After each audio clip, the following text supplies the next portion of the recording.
Hello, I'm Chris, one of the technical trainers here at Stratasys. In this video, I'll demonstrate how to apply different interior fill styles to parts placed on the tray, and why you should use each of the different infill styles.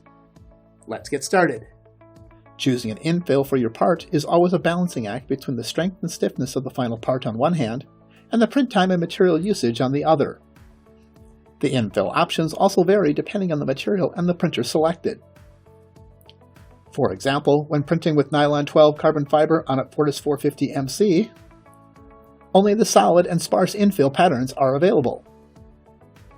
Using the solid infill produces an infill pattern with no open areas on the interior raster and one contour toolpath for the outside wall. This will create the strongest, densest part, but it will also use the most material of all the infill styles. You should choose solid when you are printing a long-lasting part that will see heavy wear before it needs to be replaced. Production jigs and fixtures are good examples, as are end-of-arm tooling that needs to be tough and durable. As an example, printing this part on a Fortis 450 using the solid infill will require 12.9 cubic inches of model material, and it will take 3 hours and 14 minutes to print. Using the sparse infill is at the other end of the spectrum. This will use the least material and is the least durable choice, but it is also the least expensive, the lightest, and the fastest for printing. You should choose sparse when you are printing early form-fit prototypes to confirm if the shape is appropriate for the design, or when the part must be light but long-term durability is not the primary consideration. For example, if you had 3 ideas on how to create a case and how it might hold electronics, you might want to print all 3 to evaluate. Sparse would be the good choice to print with. Comparing the same part on the same printer using the sparse infill style, it will require approximately 4.6 cubic inches of model material, and it will only take 1 hour and 11 minutes to print. The other infill choices are somewhere in between solid and sparse. Printing the part with the sparse double-dense infill pattern creates a bidirectional raster interior. This creates a grid pattern with multiple contours around the boundaries. This infill is a good compromise between material usage and part strength. This part will produce a crosshatch pattern on each layer within the infill area. It is best used to reduce overall density while maintaining structural integrity. Printing the same part again using the sparse double-density infill, it will require approximately 6.7 cubic inches of model material, and it will take 1 hour and 38 minutes to print.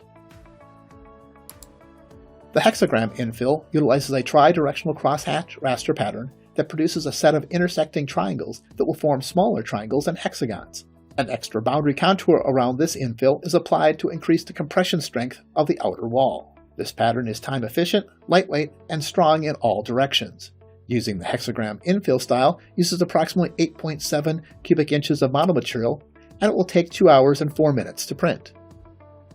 If you're using an F123 printer or an F770 printer, the infill style sparse, high density, will also be available. This is best used when high structural integrity is required, and using the solid infill style may cause build issues.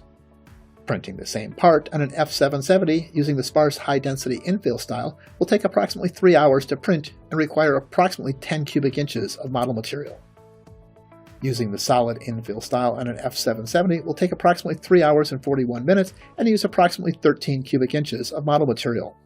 And again, as another comparison, using the sparse infill style will take 1 hour and 50 minutes and approximately 5 cubic inches of model material. You can change the infill angle relative to the X and Y coordinates of the tray. You would want to change the infill angle if the model position on the build tray resulted in near parallel raster lines that created too much or too little fill gap between the raster and the outer wall. By adjusting the angle, you can correct this issue.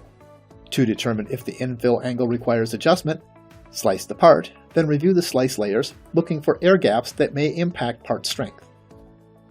If you are using an infill style other than the solid style, you can adjust the infill density. This will change how close together the rasters are in the infill pattern. By increasing the density, the part will require more model material and take longer to print, but it will be a stronger part. By decreasing the infill density, the part will require less model material and will print faster. In this example, I first used a default infill density of 18% for the sparse infill style, which will require 1 hour and 11 minutes to print. and 4.6 cubic inches of model material. Preparing the same model, I have increased the infill density to 50%, which will increase the print time to 1 hour and 54 minutes, and the amount of model material to 8.2 cubic inches. To preview the part after you have applied the infill settings, click the Show Slice Preview icon on the toolbar on the right-hand side. To view the slice preview, it is often best to have the layer range set to single.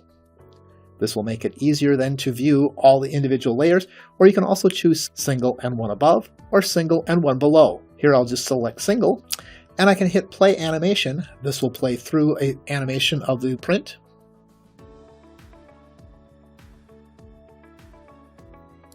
To view the slice preview, you can then use the layer slider on the left side, or the arrow keys to navigate through each of the layers to preview the infill and outer wall thickness. Select the Return to Model View button to return to the original window. If you are not satisfied with the results, you can change the settings and then preview the results again to assist with selecting the appropriate infill for the part. When you are satisfied with the results, click the Print button either from the Model View or the Slice Preview. To recap, I provided an overview of the infill settings and discussed some reasons why you would use each of the different infill styles. Thanks for watching. To learn more about GrabCAD Print, check out the other GrabCAD Print training videos from Stratasys Academy.